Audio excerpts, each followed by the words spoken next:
Salam saudaraku, selamat malam, salam sejahtera bagi kita semua. Oleh karena kemurahan Tuhan, kita dimungkinkan untuk melangsungkan ibadah hari Minggu disertai dengan kesaksian. Disertai dengan kesaksian pujian kita kepada Tuhan. Saya juga menyapa anak-anak Tuhan, umat Tuhan, hamba Tuhan dalam luar negeri dimanapun Anda berada. Selamat bersekutu, selamat berbakti kepada Tuhan. Tuhan Yesus memberkati kita sekaliannya. Mari kita segera memperhatikan Wahyu pasal yang ke-8 sebagai firman penggembalaan untuk ibadah hari Minggu. Pada ayat sekarang kita akan melihat ayat yang ke-10 sampai dengan ayat yang ke-11.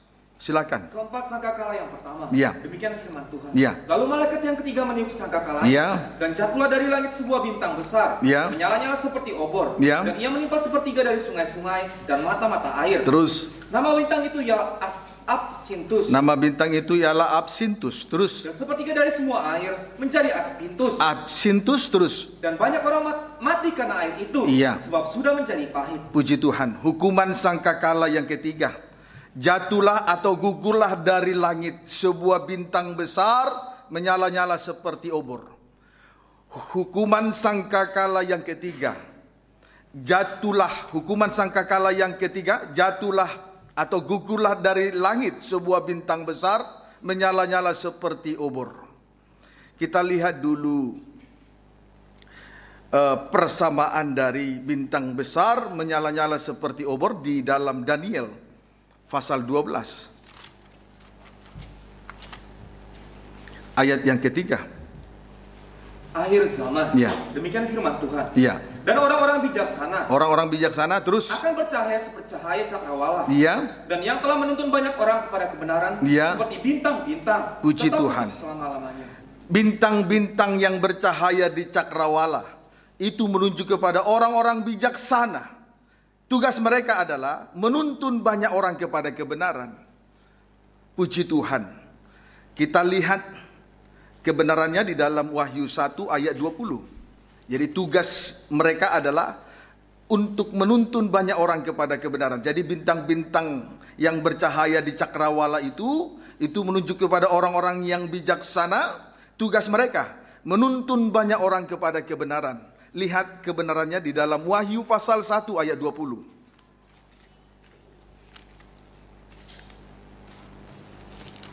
Wahyu 1 ayat 20, silakan. Demikian firman Tuhan. Ya. Dan rahasia ketujuh bintang yang telah kau lihat Ya. pada tangan kananku. Ya. Dan ketujuh kaki dian emas itu. Ya. Ketujuh bintang itu ialah malaikat ketujuh jemaat. Ya. Dan ketujuh kaki dian itu ialah ketujuh Ya. jemaat. Ketujuh bintang itu ialah malaikat ketujuh jemaat. Titik. Ketujuh bintang itu ialah malaikat dari ketujuh sidang jemaat yang ada di Asia Kecil. Malaikat sidang jemaat itu menunjuk kepada pemimpin-pemimpin atau guru-guru di dalam rumah Tuhan, yaitu hamba-hamba Tuhan yang telah menerima jabatan gembala yang bertanggung jawab untuk menuntun sidang jemaat dalam kebenaran. Amin, saudaraku. Puji Tuhan.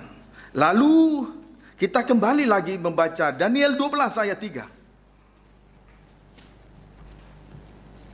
Daniel 12 ayat 3. Demikian firman Tuhan. Iya. Dan orang-orang bijaksana Iya. akan bercahaya seperti cahaya cakrawala. Iya. Dan yang telah menuntun banyak orang kepada kebenaran. Iya. Seperti bintang-bintang. Seperti bintang-bintang di cakrawala. Terus Tetap untuk selama-lamanya. iya. Jadi posisi bintang-bintang di cakrawala tetap untuk selama-lamanya. Artinya orang-orang bijaksana menuntun banyak orang ke dalam kebenaran untuk selama-lamanya. Jadi tidak boleh berhenti. Pekerjaan untuk menuntun banyak orang kepada kebenaran itu tidak boleh berhenti. Pekerjaan itu tetap untuk selama-lamanya. Tetapi sangat disayangkan tadi, satu bintang besar jatuh dari langit. Paham maksud saya, saudaraku? Amin, saudaraku? Tapi sangat disayangkan tadi, satu bintang besar jatuh atau gugur dari langit. Harusnya bintang-bintang bercahaya, tetap bercahaya di cakrawala, tetap untuk selamanya. Tetapi sangat disayangkan tadi, satu bintang besar jatuh dari langit, gugur dari langit. Tidak setia dengan tugasnya. Amin, saudaraku. Puji Tuhan. Kita kembali Wahyu 8 ayat 10.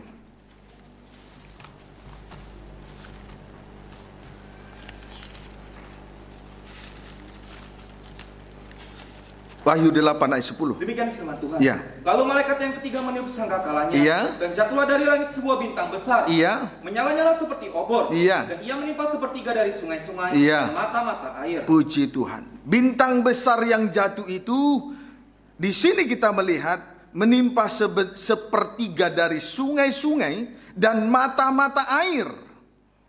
Puji Tuhan.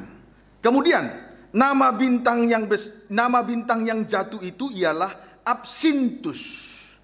Sehingga maka secara otomatis sepertiga dari semua air menjadi absintus. Amin saudaraku. Jadi bintang besar yang jatuh itu menimpa sepertiga dari sungai-sungai dan mata-mata air. Sedangkan nama bintang itu ialah absintus. Maka secara otomatis sepertiga dari semua air akan menjadi absintus. Puji Tuhan. Akibat jatuhnya bintang besar ini, titik 2, banyak orang mati. Banyak orang mati. Akibat jatuhnya bintang besar ini, satu bintang besar ini, banyak orang mati. Ya, puji Tuhan. Banyak. Baca lagi dulu ayat 11. Nama bintang itu ialah Absintus. Iya, terus? Dan sepertiga dari semua air menjadi absintus. Iya. Dan banyak orang mati Iya. karena air itu. Jadi akibat kejatuhan dari satu bintang besar ini, banyak nanti orang mati. Banyak nanti juga berkukuran. Puji Tuhan. Pendeknya, satu bintang besar yang jatuh dari langit itu menunjuk kepada antikris. Itulah satu bintang besar. Amin saudaraku. Itu menunjuk kepada antikris. Lihat Yesaya 14.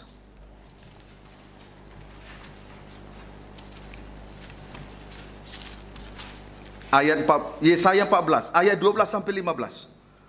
Ejekan tentang Raja Babel. Iya. Demikian firman Tuhan. Raja Babel. Terus, Wah, engkau sudah jatuh dari langit. engkau sudah jatuh dari langit. Terus, Hai bintang timur. hai putra bintang fajar. timur, putra pajar. Terus, Engkau sudah dipecahkan dan ya, jatuh ke bumi. jatuh ke bumi. Terus, Hai yang mengalahkan bangsa-bangsa. Ya. Engkau yang tadinya berkata dalam hatimu, Ya. aku hendak naik ke langit. Terus. Aku hendak mendirikan tahtaku Ya. dan mengatasi bintang-bintang Allah. Ya. Dan aku hendak duduk di atas bukit pertemuan. Terus. Jauh di sebelah utara. iya, sampai ayat 15. Aku hendak naik mengatasi ketinggian awan-awan. Iya. Hendak menyamai yang maha tinggi. Perhatikan ayat 15. Terus, Sebaliknya, dalam dunia orang mati, Iya. engkau diturunkan Iya. ke tempat yang paling dalam di liang kubur. puji Tuhan. Satu bintang besar yang jatuh dari langit itu adalah bintang timur putra pajar. Ia dilemparkan ke dunia orang mati. Maka kita perhatikan kalimat pada ayat 12. Di sini dikatakan, hai yang mengalahkan bangsa-bangsa. Artinya mengakibatkan banyaknya nanti orang mati. Dia yang mengalahkan banyak bangsa-bangsa mengakibatkan banyak orang mati nanti. Jadi bangsa-bangsa yang dikalahkan itu sudah otomatis menuju kepada kebinasaan. Banyak orang nanti mati. Puji Tuhan. Yang masih bertahan di Gunung Sion bersyukur. Yang telah lalu digembalakan oleh pengajaran mempelai dan pengajaran tabernakel bersyukur. Amin saudaraku, bersyukur. Jangan banyak sungut-sungut dalam segala pengorbanan. Ya, amin saudaraku. Bertahan, tidak seimbang dengan kemuliaan yang akan disediakan nanti bagi kita. Tidak seimbang. Tidak usah bersungut-sungut. Puji Tuhan. Kemudian Yesaya 14 ayat 16 sampai 17. Orang-orang yang melihat engkau Iya. akan memperhatikan. Perhatikanlah keadaan orang yang melihat bintang yang besar ini atau absintus itu, terus Dan mengamat-amati Iya. engkau. Iya. Katanya, inikah dia yang telah membuat bumi gemetar? Iya. Dan yang telah membuat kerajaan-kerajaan bergoncang? Terus? Yang telah membuat dunia seperti padang gurun? Iya. Dan menghancurkan kota-kotanya? Terus? Yang tidak melepaskan orang-orangnya yang terkurung pulang ke rumah? terima kasih. Puji Tuhan. Ketika bintang besar itu jatuh dari langit, maka di sini orang-orang yang melihat mereka itu seperti membuat bumi gemetar. Membuat bumi gemetar. Artinya penduduk bumi menjadi takut dan khawatir. Takut dan khawatir soal makan dan minum. Takut dan khawatir soal masa depan. Tapi kalau sebaliknya, kalau kita terus memperhatikan, pandangan kita selalu terarah dan tertuju kepada salib Kristus. Tidak takut dan khawatir soal makan dan minum. Tidak takut dan khawatir soal masa depan. Amin, saudaraku. Puji Tuhan. Haleluya. Ini harus diketahui dengan baik. B. Membuat kerajaan-kerajaan bergoncang. Artinya banyak orang menjadi ragu tentang kebenaran salib. Banyak orang nanti ragu tentang kuasa salib yang membenarkan dan menyelamatkan. Sebab kalau kita berbicara tentang kerajaan, itu berbicara tentang kebenaran. Sebab di dalam kerajaan ada kebenaran. Yesus lahir ke dunia untuk menjadi raja. Dan dia datang ke dunia untuk memberi kesaksian tentang kebenaran. Puji Tuhan. C. Membuat dunia seperti padang gurun. C. Membuat dunia seperti padang gurun. Padang gurun sama dengan tandus, sama dengan gersang, sama dengan kering-kering. Sama dengan tidak berbuah. Ini menunjuk kepada orang yang hatinya jauh dari Tuhan. Yaitu yang mengandalkan manusia dan kekuatannya sendiri. Ciri-cirinya menghancurkan kota-kotanya, sama dengan tanpa ibadah dan pelayan. Kalau hatinya jauh dari Tuhan, sama dengan jauh dari ibadah dan pelayanan, menghancurkan kota-kotanya. Amin, saudaraku. Puji Tuhan. D. Yang tidak melepaskan orang-orangnya yang terkurung pulang ke rumah. Tidak melepaskan orang-orangnya yang terkurung pulang ke rumah. Sama dengan terikat dan terbelenggu dengan dosa. Diikat dan dibelenggu. Tidak dilepaskan dari ikatan dosa. Puji Tuhan. Saya perhatikan ada di antara kita beberapa orang masih dosa itu betul-betul terikat di dalam dirinya. Maupun itu kejahatan, maupun kenajisan. Ada saya lihat beberapa orang di antara kita seperti itu. Dan saya tidak malu mengatakan hal ini. Kekurangan saudara sebetulnya itu kekurangan saya. Dan pemirsa juga mengetahui kekurangan saya, kekurangan kita. Tetapi saya tidak malu. Ada di antara kita betul-betul terikat dengan kejahatan, terikat dengan kenajisan itu. Ini harus diperhatikan dengan sungguh-sungguh. Setan tidak izinkan kita lepas dari dosa kejahatan, dari dosa kenajisan. Akhirnya keadaan orang yang memperhatikan Absintus, bintang yang besar yang jatuh dari langit itu, keadaannya seperti itu. Beda kalau kita selalu mengarahkan pandangan kepada salib, kita kuat. Dan salib akan membebaskan kita dari segala belenggu dosa. Begitu dia jatuh dilemparkan dari langit ke bumi, orang-orang memperhatikannya, keadaannya seperti apa yang telah kita dengar barusan. Apa yang sudah kita terima di atas tadi. Amin, saudaraku. Puji Tuhan. Haleluya. Ayat 20. Engkau tidak akan bersama-sama dengan raja-raja. Iya. Itu di dalam kubur. Iya. Sebab engkau telah merusak negerimu. Iya. Dan membunuh rakyatmu. Iya. Anak cucu orang yang berbuat jahat. Iya. Tidak akan disebut-sebut untuk selama-lamanya. Puji Tuhan. Pendeknya, dengan gugurnya bintang ini, ibadah pelayanan dirusak dan banyak rakyat terbunuh. Banyak rakyat terbunuh. Pertanyaannya sekarang, apa yang menyebabkan terjadinya kematian tadi? Dengan cara apa sehingga kematian itu terjadi? pertanyaannya, dengan cara apa kematian itu terjadi? Tadi yang menyebabkan adalah bintang besar. Tapi dengan cara apa kematian itu terjadi? Itu pertanyaan yang harus kita jawab. Dan kiranya Tuhan memberi jawabannya kepada kita semua untuk menolong dan memulihkan keadaan kita dengan baik di hadapan Tuhan. Amin, saudaraku. Baik, kita jawab. Kiranya Tuhan menjawab. Wahyu 8. Kiranya Tuhan memberi jawaban sebagai pertolongan, uluran tangan belas kasih Tuhan bagi kita. Wahyu 8 ayat yang ke-11. Sebentar ya. Wahyu 8 ayat 11, silakan. Demikian firman Tuhan. Iya. Nama bintang itu ialah Absintus. Nama bintang itu adalah Absintus. Terus? Dan sepertiga dari semua air Iya. menjadi Absintus. Iya. Dan banyak orang mati karena air itu. Iya. Sebab sudah menjadi pahit.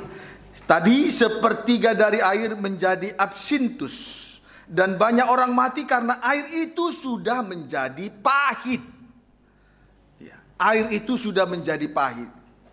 Jadi ketika Absintus jatuh, sepertiga air menjadi Absintus. Dan air itu menjadi pahit. Berarti Absintus artinya pahit dan beracun. Itulah yang menyebabkan banyaknya nanti kematian dan berguguran. Puji Tuhan. Banyak nanti anak-anak Tuhan yang berguguran. Puji Tuhan. Kalau Absintus gugur, maka dia pun menghendaki anak-anak Tuhan mengalami keguguran. Banyak nanti rohani, banyak anak-anak Tuhan, kerohanian anak Tuhan akan gugur di hari-hari terakhir. Oleh karena Absintus ini. Puji Tuhan. Haleluya. Sekarang kita akan melihat jalan keluarnya. Dan jalan keluarnya ini kita lihat dari satu peristiwa. Ya, semoga ini menjadi jawaban. Dua raja-raja.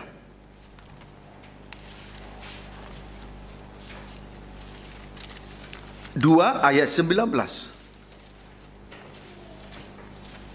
Dua raja-raja 2 ayat 19 terlebih dahulu. Sebelum nanti kita juga akan melihat ayat 20 sampai ayat 22.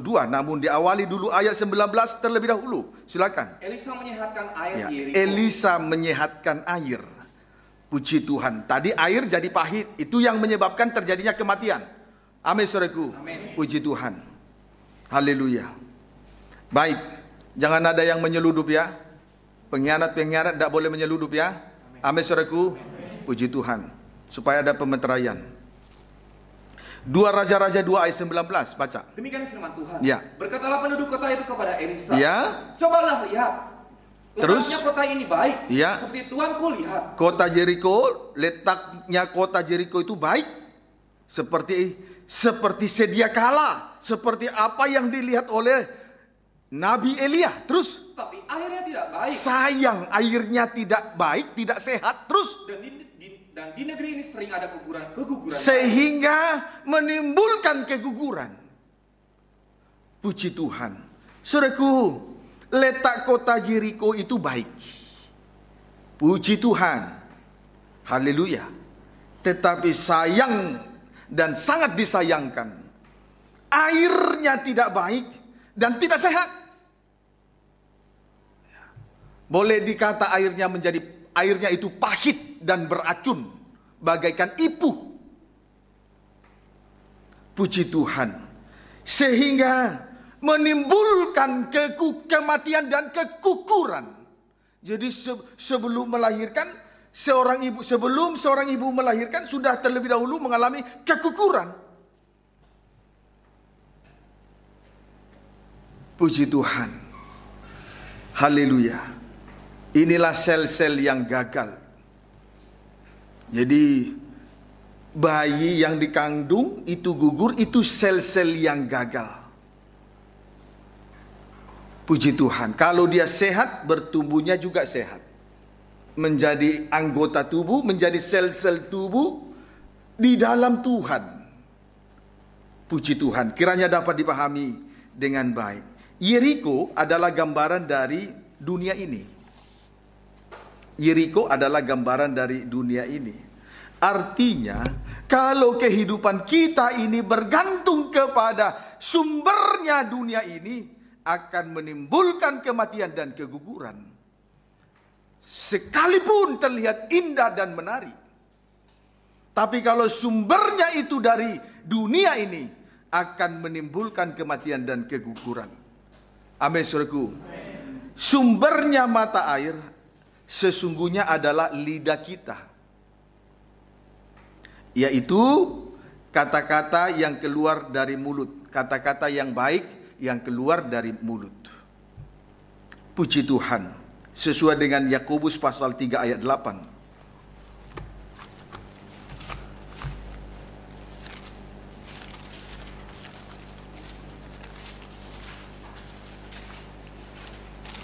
Ya, Yakobus 3 ayat 8 terlebih dahulu.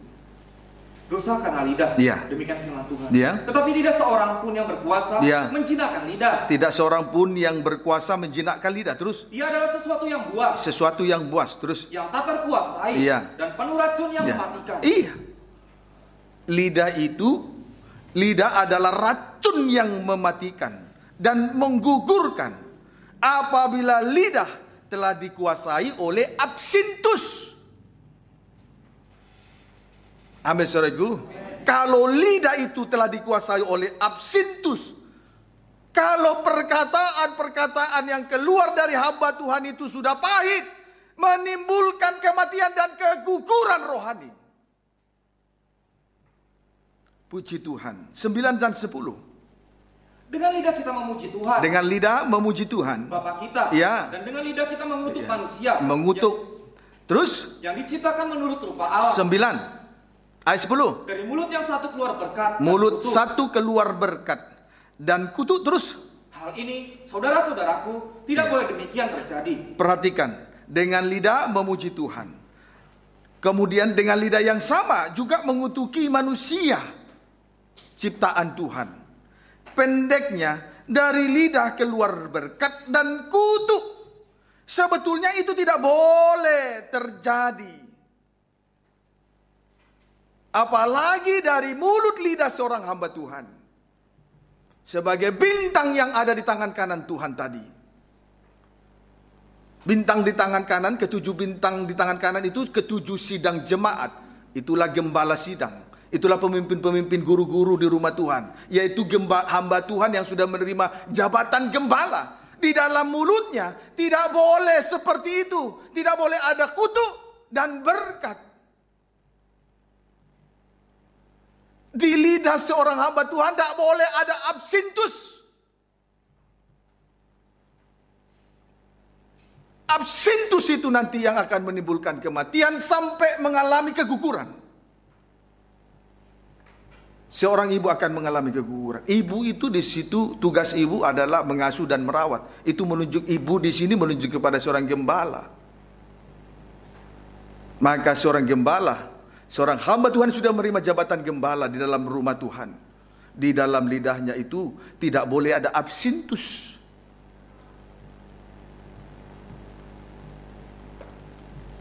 Amin, saudaraku. Puji Tuhan. Kiranya dapat dipahami dengan baik. Haleluya. Ayat 11. Adakah sumber memancarkan air tawar Iya. dan air pahit Iya. dari mata air yang sama? Adakah sumber memancarkan air tawar dan air pahit dari mata air yang sama? Jawabnya tidak ada. Amin, saudaraku. Kita lihat ketika di mulut lidah seorang hamba Tuhan ada absintus. Ini ciri-ciri di mulut lidah hamba Tuhan ada absintus. 1 Yohanes pasal yang keempat.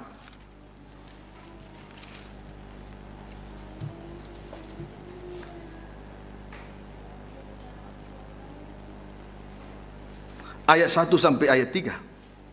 Roh Allah dan roh antikristus. Iya. Demikian firman Tuhan. Ayat 1 sampai ayat 3. Saudara-saudaraku yang kekasih, Iya. janganlah percaya akan setiap roh, Jangan percaya akan setiap roh. Terus tetapi ujilah roh-roh itu. ujilah roh-roh itu. Terus Apakah mereka berasal dari Allah? apakah itu berasal hamba Tuhan, roh dari seorang hamba Tuhan yang melayani Tuhan itu berasal dari Allah. Terus Sebab banyak nabi-nabi banyak nabi palsu. yang telah muncul dan pergi ke seluruh dunia. Iya, terus. Demikianlah kita mengenal roh Allah. Iya, terus. Setiap roh yang mengaku Beginilah cara untuk mengenal roh Allah. Setiap roh yang mengaku, hamba Tuhan yang dikuasai roh, dan roh itu mengaku di dalam dirinya. Terus bahwa Yesus Kristus telah datang. bahwa Yesus Kristus telah datang sebagai manusia. Berarti berbicara tentang salib. Itu berasal dari Allah. Ayat 3. Dan setiap roh yang tidak mengaku Yesus, Setiap roh yang tidak mengakui Yesus terus tidak berasal dari Allah. tidak datang dari sorga, tidak datang dari Allah. Terus Roh itu adalah roh antikristus. roh antikris terus. Dan tentang dia telah kamu dengar Iya. bahwa ia akan datang. Iya. Dan sekarang ini ia sudah ada di dalam. Sudah dilemparkan ke dunia. Jadi seorang hamba Tuhan, roh yang dikuasai di dalam diri seorang hamba Tuhan, kalau dia berbicara soal-soal perkara lahiriah, perkara di bumi, perkara yang ada di dunia ini, itu adalah roh antikris. Dan antikris itu sudah ada di dunia, sebab absintus itu telah dilemparkan ke bumi. Jadi perkataan yang keluar dari mulut seorang hamba Tuhan yang dikuasai oleh roh antikris, di lidahnya itu ada absintus, bagaikan air yang pahit. Kalau itu dikonsumsi, maka yang mengkonsumsi itu akan menuju kepada kebinasaan. Untung kita sejauh ini digembalakan oleh pengajaran mempelai dan pengajaran tabernakel. Kita jauh dari air absintus. Amin, saudaraku. Puji Tuhan. Haleluya. Puji Tuhan. Baca kembali. Lebih terang ayat 4 sampai 5. Kamu berasal dari Allah, anak-anakku, dan kamu telah mengalahkan nabi-nabi palsu itu. Iya. Sebab roh yang ada di dalam kamu lebih besar daripada roh yang ada di dalam dunia. Roh yang berasal dari pengajaran salib itu lebih besar dari roh antikris. Roh yang berasal dari dunia itu roh antikris. Kalau hanya bicara berkat dan perkara di bumi, itu roh antikris. Itu air yang pahit yang berasal dari absintus. Di lidah hamba Tuhan itu sudah ada absintus. Ayat 5. Mereka berasal dari dunia. Berasal dari dunia. Terus. Sebab itu mereka berbicara Iya. tentang hal-hal dunia. Iya. Dan dunia mendengarkan mereka. Kalau pemberitaan firman hanya seputar dunia, berbicara hanya soal perkara dunia, berkat-berkat di dunia, maka itu adalah air absintus. Air yang pahit, mematikan dan menggugurkan. Puji Tuhan. Kiranya dapat dipahami dengan baik ya. Amin, saudaraku. Puji Tuhan. Haleluya. Ayat yang ke-6. Kami berasal dari Allah. Ya. Barang siapa mengenal Allah, Ya. ia mendengarkan kami. Kalau dia berasal dari surga, dia pasti mendengarkan pemberitaan firman tentang salib. Sebaliknya, barang siapa tidak berasal dari Allah, kalau dia tidak berasal dari surga, terus ia tidak mendengarkan kami. dia tidak mendengarkan berita salib, terus. Itulah tandanya roh dan roh Terus yang menyesatkan. itulah tandanya air yang murni dan air yang pahit. Amin, saudaraku. Puji Tuhan. Haleluya. Haleluya. Baik. Jadi dari situ kita bisa membedakan mana air yang sehat dan mana air yang pahit. Kalau ciri air yang sehat, air yang baik, berbicara tentang salib. Ciri air yang pahit berbicara hanya seputar dunia, kerajaan dunia dengan kemegahannya. Berbicara soal berkat-berkat, perkara-perkara lahiriah, perkara di bumi. Itu ciri air yang pahit. Itu mematikan dan menggugurkan. Kiranya dapat dipahami dengan baik ya. Amin, saudaraku. 2 Timotius 2.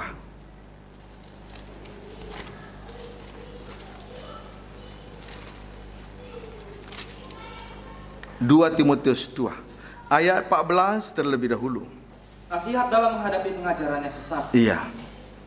Demikian firman Tuhan. Iya. Ingatkanlah Iya. dan pesankanlah. Iya. Semuanya itu dengan sungguh-sungguh kepada Dengan mereka. sungguh-sungguh terus. Di hadapan Allah. Iya. Agar jangan mereka bersilat kata. Jangan bersilat kata lagi terus. Karena hal itu sama sekali tidak berguna. Iya. Malah mengacaukan orang yang mendengarnya. Iya. Kalau hamba Tuhan memutar balik fakta, hanya berbicara soal tentang seputar dunia, itu mengacau balaukan kebenaran di dalam satu kandang penggembalaan.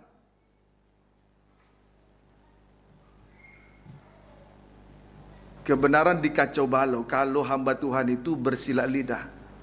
Kalau hamba Tuhan itu di lidah hamba Tuhan itu sudah absintus, maka dia akan memutar balik fakta kebenaran. Dan itu yang mengacau balaukan kebenaran itu di dalam sebuah kerajaan, di dalam sebuah tahta, di tengah-tengah ibadah dan pelayanan, dalam kandang penggembalaan. Puji Tuhan, kiranya dapat dipahami dengan baik ya. Amin saudaraku. Puji Tuhan. Sebab itu Rasul Paulus dengan nasihat-nasihatnya kepada Timotius supaya menjaga lidah dan menegur orang-orang yang tidak sehat dalam ajaran, yang suka bersilat lidah, memutar balik fakta, yang hanya berbicara soal berkat, berbicara soal kerajaan dunia dan kemegahannya, berbicara perkara-perkara di bawah, di bumi ini saja. Puji Tuhan. Kalau kita lihat dulu sejenak di dalam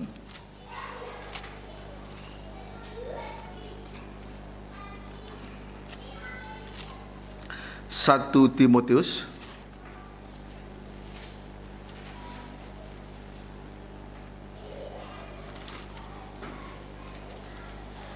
satu ayat 3 sampai 4. Demikian firman Tuhan. Iya. Mengenai ajaran sesat. Ya. Ketika aku hendak meneruskan perjalananku Iya. ke wilayah Makedonia, Iya. aku telah mendesak engkau Iya. supaya engkau tinggal di Efesus dan menasihatkan orang-orang Iya. tertentu Iya. agar mereka jangan mengajarkan ajaran lain Iya, jangan mengajarkan ajaran lain terus. ataupun sibuk dengan dongeng-dongeng Iya. dan silsilah yang tidak putus-putusnya, Iya, terus yang hanya menghasilkan persoalan belaka hanya menghasilkan persoalan belaka terus. dan bukan tertib hidup keselamatan Iya. yang diberikan Allah dalam iman. Iya. Kalau mengajarkan ajaran lain atau sibuk dengan dongeng, sibuk dengan silsilah yang tiada putus-putusnya, menghasilkan persoalan belaka, bukan tertib hidup keselamatan yang diberikan Allah dalam iman. Jadi betul, kalau di mulut lidah seorang hamba Tuhan itu sudah ada absintus, maka ia akan mengacau balaukan kebenaran itu. Puji Tuhan, kiranya dapat dipahami dengan baik. Kemudian kita lihat kembali di dalam 1 Timotius 4 ayat yang ke-7.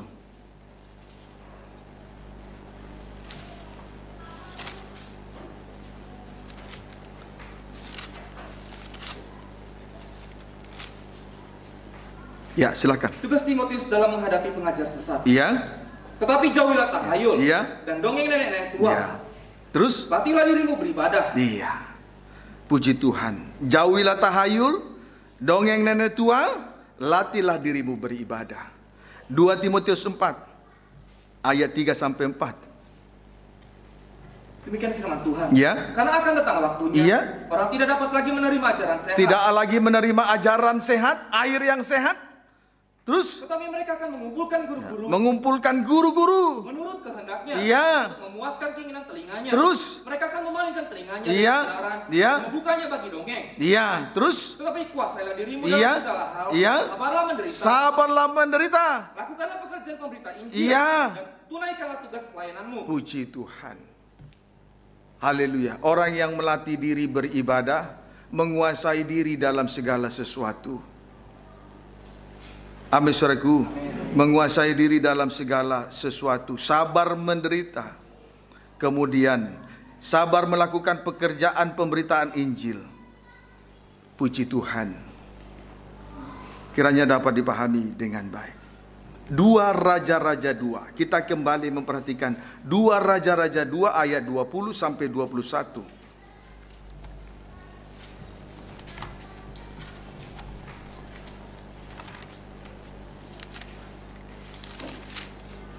2 Raja-Raja 2 ayat 20 sampai 21. Demikian firman Tuhan. Baca.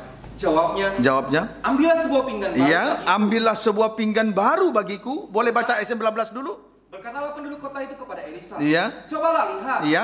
Letaknya kota ini baik. Iya. Seperti Tuanku lihat. Dunia ini baik. Terus? Tetapi airnya tidak baik. Tapi kalau sumber air kehidupan itu dari dunia, seperti absintus di mulut, nabi palsu yang dikuasai roh antikris, terus dan di negeri ini sering ada keguguran baik.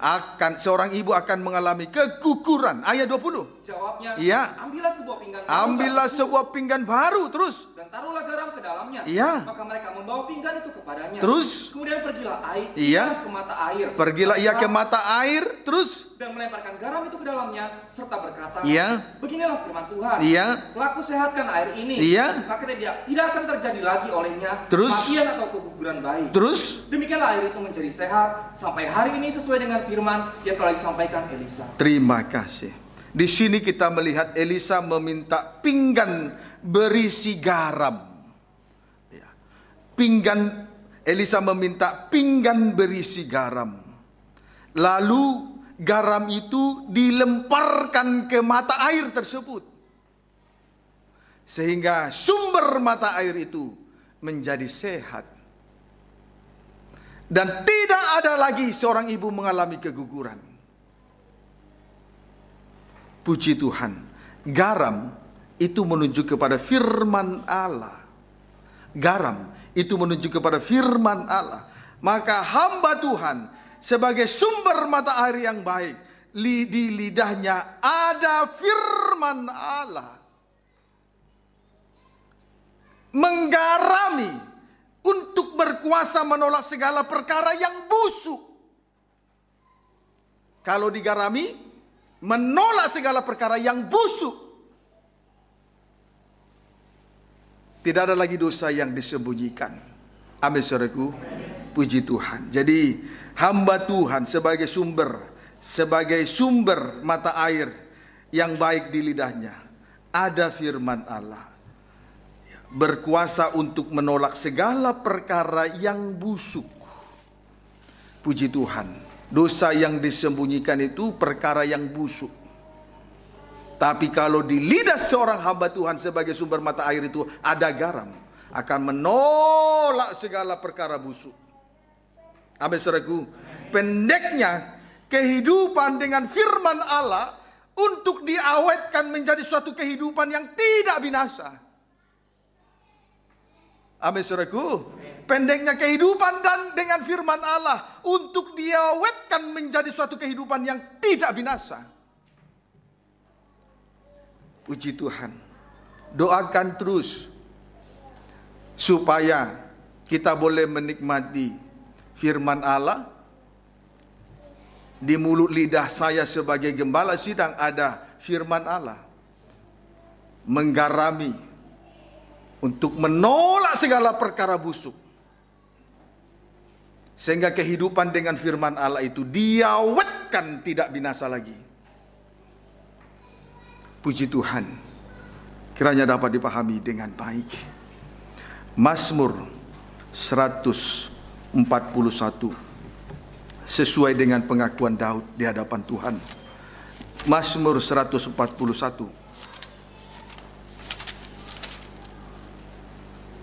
Ayat 3 sampai ayat 4. Silakan. Iya. Awasilah mulutku ya Tuhan.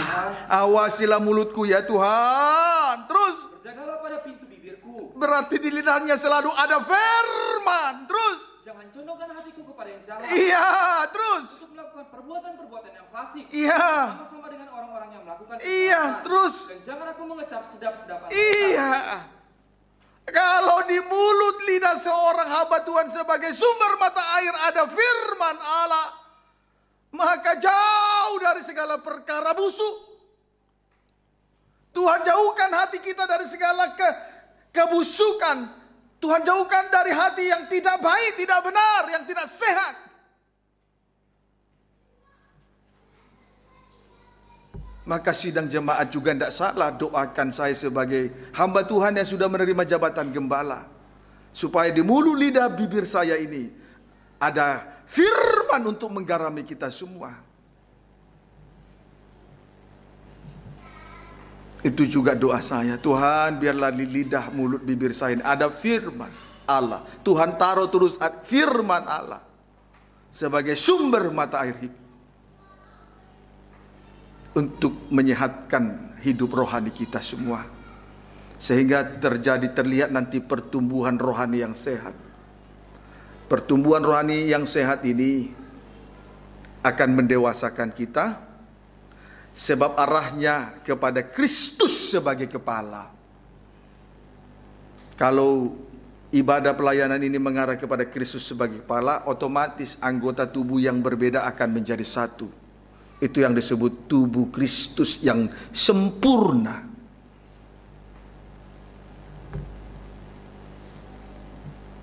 Amin, saudaraku. Puji Tuhan. Kiranya dapat dipahami dengan baik. Injil Yohanes 7 ayat yang ke-37.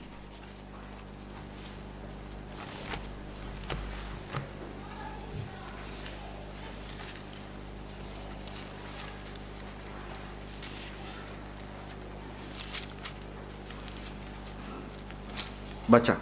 Air sumber hidup. Iya. Dan pada hari terakhir, iya, itu pada puncak perayaan itu, iya, Yesus berdiri dan iya, berseru, barang siapa haus, iya, baiklah ia datang kepadaku dan, iya, dan minum. Terus, barang siapa percaya kepadaku, seperti yang dikatakan oleh kitab suci, iya, dari dalam hatinya akan mengalir aliran-aliran air hidup. Iya. Puji Tuhan. Haleluya. Kalau kita percaya kepada firman Allah, maka dari dalam hatinya akan mengalir aliran air hidup. Puji Tuhan. Dan akan membawa kepada kehidupan yang kekal. Di dalam hatinya akan mengalir aliran air hidup yang membawa kepada kehidupan yang kekal. Puji Tuhan. Siapa yang menyadari diri sebagai orang yang haus, kalau menyadari dirinya haus, dia pasti membutuhkan air kehidupan, air yang sehat, yang keluar dari mulut bibir lidah seorang hamba Tuhan. Puji Tuhan. Haleluya. Yang haus, yang rindu terhadap air kehidupan, nanti dari dalam dirinya akan mengalir aliran-aliran air hidup, memberi kepada hidup yang kekal, diawetkan, tidak binasa. Puji Tuhan. Kiranya dapat dipahami dengan baik. Kita lihat di Wahyu 14 ayat yang ke-5 sebagai ayat yang terakhir, untuk kita segera tersungkur di kaki Tuhan. Wahyu pasal 14 ayat yang ke-5. Terus, ya. Dan di dalam mulut mereka tidak terdapat dusta. Ya. Mereka tidak bercela. Puji Tuhan. Haleluya. Di dalam mulut 144.000 orang yang berdiri di Bukit Sion tidak terdapat dusta. Ya. Sama dengan tidak bercela. Kalau dari dalam mulut itu tidak keluar perkataan dusta, menunjukkan bahwa kehidupan orang itu sempurna, tidak bercela. Sesuai dengan kitab Yakobus. Kalau orang itu tidak salah dalam perkataan, maka dia sempurna adanya. Jadi ditentukan oleh lidah ini. Jadi firman Allah yang menyempurnakan kehidupan kita. Boleh kita kembali lagi Wahyu pasal Yakobus pasal 3.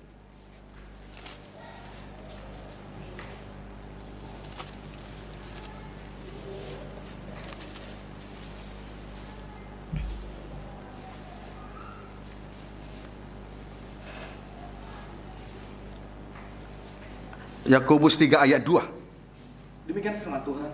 Sebab kita semua bersalah dalam banyak hal. Ya. Barang siapa tidak bersalah dalam perkara, barang siapa tidak ada lagi dusta, Barang siapa tidak bersalah dalam perkataannya, terus ia adalah orang yang sempurna, terus yang dapat juga mengendalikan seluruh tubuhnya. yang dapat mengendalikan seluruh tubuhnya. Tuhan Yesus memberkati kita. Jadi kalau tidak ada dusta, tidak salah perkataan, ia sempurna dalam seluruh kehidupannya. Sempurna dalam kehidupannya berarti dapat mengendalikan seluruh hidupnya.